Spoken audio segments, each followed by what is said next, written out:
तर मेधाताई, ही फिल्म पूर्ण कोकणात शूट झाली आहे आणि ऍक्च्युली ही स्टोरी घडतेच कोकणात, सगळा बॅकड्रॉप कोकण आहे. तर आज तुम्ही आम्हाला कोकणातला कुठला स्पेशल पदार्थ दाखवणार आहात? नाही, कोकणात खूप आहेत स्पेशालिटी, पण आज आपण बघूया ओल्या काजूची उसळ. आणि महेशला माझ्याबरोबर यायला सांगते मी, कारण घरी फक्त काय आहे एवढंच असतं किचनमध्ये येऊन, पण आज मला मदत कर. तर चला मग गप्पा मारता मारता काजूच्या उसळीची रेसिपी बघूया. मी ऐकले तुम्ही पक्के खवय्ये आहात, म्हणजे तुम्हाला वेगवेगळ्या प्रकारचं जेवण खायला खूप आवडतं. तर ह्यांच्या हातचं तुम्हाला सगळ्यात जास्त काय आवडतं? मी पक्का खवय्या आहे, पण मला खूप वेगवेगळं खायला आवडत नाही.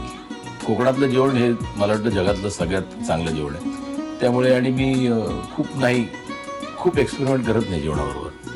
आज आपला हा जो पदार्थ आहे तो अस्सल कोकणातला पदार्थ आहे. तर आपण त्याचं साहित्य बघूया, तुम्ही सांगता? हे ओले काजू आहेत, थोडेसे भिजवून घ्यायचे असतात ते. आणि ते ओलं खोबरं, मिरी आणि मिरची असं जाडसर वाटून घेतलंय.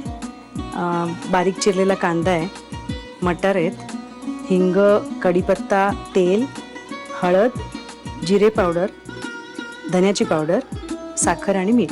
साहित्य आपण पाहिलंय, आता वळूया कृतीकडे. तर सगळ्यात आधी आपण काय करणार? आपण आता त्याच्यात तेल घातलंय थोडंसं. तेल गरम झालं की त्याच्यामध्ये थोडासा हिंग घालायचा.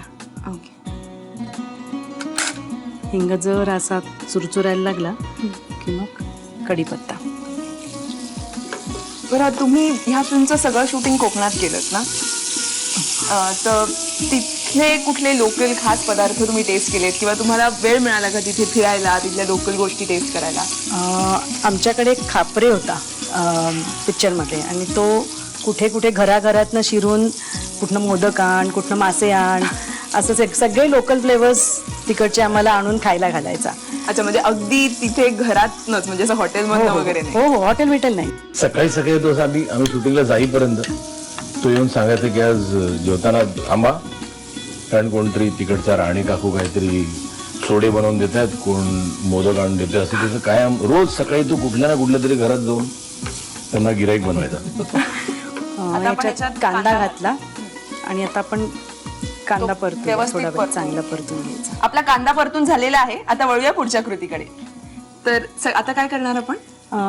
कांदा आता चांगला गुलाबी झालाय. आता आपण थोडीशी हळद टाकायची त्याच्यामध्ये. प्रत्येकाच्या आवडीनिवडी तुम्ही कशा पुरवता घरी? नाही, ते करायला लागतं. आता मुलांचा चॉईस आणि महेशचा चॉईस म्हणजे अगदीच वेगळा आहे. त्याच्यामुळे मी, आणि मेन मुलांपेक्षा पण आमच्याकडे ना खूप लोक असतात. म्हणजे ब्रेकफास्टला असतं कोणतरी, मग कोणतरी लंचला असतं, मग कोणतरी डिनरला असतं, आणि खूप आयत्या वेळेला असतात लोक. अशी सांगून नसतात लोक, माझ किती लोक आहेत असं विचारायला लागतं मला. आणि मग त्याप्रमाणे त्यांच्या आवडीनिवडी. नाही, पण बेसिकली जे घरी येतात ना लोक, ते येतात ते कोकणातलं जेवण जेवायला येतात, म्हणजे आमच्या घरचं जेवण जेवायला येतात. आता आपण पेस्ट, ओलं खोबरं, मिरी आणि मिरची असं आपण वाटून घेतलंय. ह्या भाजीला तिखटपणा तसा कमीच असतो ना कोकणात? मिरचीचा जो तिखटपणा असतो तोच असतो याला. तुम्हाला मिरचीचा वास आला असेल, मिरी आणि मिरची त्याचा आता परतायला लागला तिखटपणा असतो, त्याच्यामुळे त्याचा लगेच वास आला असेल. आणि सेटवर कोणाच्या काय काय आवडीनिवडी असायच्या जेवणाच्या? सेटवर आम्ही किचन लावलेलं होतं तिकडे. म्हणजे आम्ही जाऊन तिथे रोज, मी आणि सविता, म्हणजे ती एक काहीतरी करायची, मी एक काहीतरी करायचे, असं रोज आम्ही जाऊन कुठे मासे आणायचो जाऊन, आणि मग सेटवर अख्खा मेजवानी असायची. आम्ही इथून एक कुक नेलेला, तो पण मालवणीच कुक होता. त्यामुळे तोरसकर नावाचे आमचे एक केटरर आहे, ते पण छान मालवणी बनवतात. पण सकाळी तिकडे मग उद्या काय खायचं, मग सकाळी कोण मार्केटमध्ये जाणार, फिश आणणार किंवा काही स्वीट, तर खापरे सगळी ती सोय केलेली असायची स्वीट, त्यामुळे ते प्रॉब्लेम नसला डेझर्टचा. आता खोबरं झालंय आपलं परतून. तुम्ही थोडीशी जिऱ्याची पावडर आहे ही, पाव चमचा एक धना जिरा पावडर गेली याच्यात, हे जरा धनाजिरा पावडर परतून घ्यायची थोडी, चवीपुरतं मीठ. आमच्याकडे मीठ जरा जास्त लागतं त्याच्यामुळे महेश सगळ्यामध्ये म्हणजे कितीही मीठ असेल ना तरी तो वर्ण मीठ घालून घेतो. थोडंसं ब्लड त्याच्यामुळे प्रेशरसाठी त्याला- चांगलं असतं मीठ, त्यामुळे मिठामुळे ब्लड प्रेशर होत नाही. आणि आमच्याकडे न चालणारी जेवणामध्ये पण या भाजीला छान लागतो, त्याची चव येते, त्याच्यामुळे थोडीशी साखर. आमच्याकडे कशातही गूळ साखर म्हणजे महेशला आवडत नाही अजिबात. अच्छा, तुमच्या गुळ मुलांना साखर आवडतो, असंच गुळ साखर असंच दिलं खाईल पण ते जेवणामध्ये घाललेलं जेवणात आवडत नाही, नाही त्याला. ती गोड चव नाही आवडत. चव नाही आवडत. हे परतून झाले आपलं. आता थोडेसे मटार हे असेच घेतलेत आपण, म्हणजे वाफवून वाफवून नाही घेतले तर ह्याच्यातच काजू आणि मटार शिजतील. ओके. मटार थोडे परतून घेतले आणि काजू, ओले काजू. आणि ह्याच्यानंतर पाणी लागेल आपल्याला.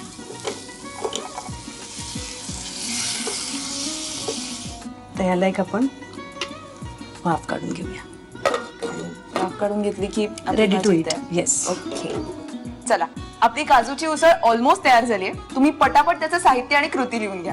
ओल्या काजूची उसळ बनवण्यासाठी लागणारं साहित्य: ओले काजू, ओलं खोबरं, हिरवी मिरची आणि काळी मिरीचा जाडसर वाटण, मटार, हिंग, कढीपत्ता, बारीक चिरलेला कांदा, हळद, धणेपूड, जिरेपूड, साखर, मीठ आणि तेल. कृती: प्रथम कढईमध्ये तेल गरम करून त्यामध्ये हिंग, कढीपत्ता, कांदा आणि हळद परतून घ्यावी. त्यामध्ये ओलं खोबरं, मिरची आणि काळ्या मिरीचं वाटण घालावं. या मिश्रणात जिरेपूड, धणेपूड, मीठ, साखर आणि मटार घालून ते वाफवून घ्यावं. या मिश्रणामध्ये ओले काजू आणि पाणी घालून उसळ वाफवून घ्यावी. चला, ओल्या काजूची उसळ तयार झालेली आहे. तर आता वेळ आली आहे ती टेस्ट करायची.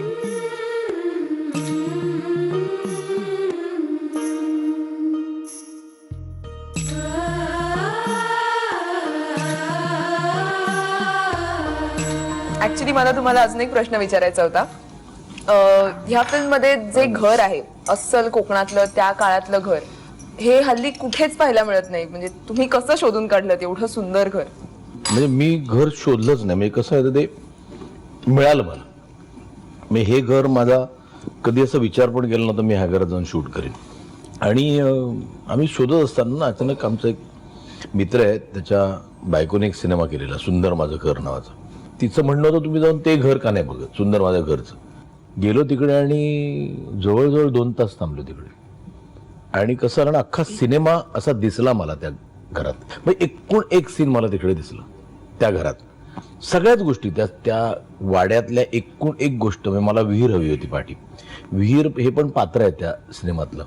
आणि त्या नंतर ते खूपच त्याचं रेलेव्हन्स आहे सिनेमाशी. आणि ती विहीर होती, ती विहीर जवळजवळ 130-140 वर्षापूर्वीची विहीर. म्हणजे विचारही करू शकत नाही एवढं परफेक्ट घर मला मिळालं. खरं तर ह्या चित्रपटाबद्दल तुमच्या सगळ्यांकडून एवढं ऐकलंय, ह्या घराबद्दल एवढं ऐकलंय की माझ्याच डोळ्यासमोर एक चित्र उभं राहिलंय. आणि कधी एकदा मी हा पिक्चर पाहते असं झालंय. तो आय एम शुअर प्रेक्षकांनाही खूप उत्सुकता लागून राहिली की कधी पिक्चर रिलीज होतोय आणि ते बघतायत. तर आम्ही सारे खवय्ये आणि झी मराठीच्या संपूर्ण टीम कडून तुम्हाला सगळ्यांना खूप खूप शुभेच्छा. 4 मेला हा चित्रपट संपूर्ण महाराष्ट्रात प्रदर्शित होतोय, तेव्हा तुमच्या जवळच्या चित्रपटगृहात जाऊन तो चित्रपट नक्की पहा. आजचा भाग इथेच संपला. पुन्हा भेटूया पुढच्या भागात. तोपर्यंत मस्त खा, स्वस्थ राहा आणि पाहत राहा आम्ही सारे खवय्ये.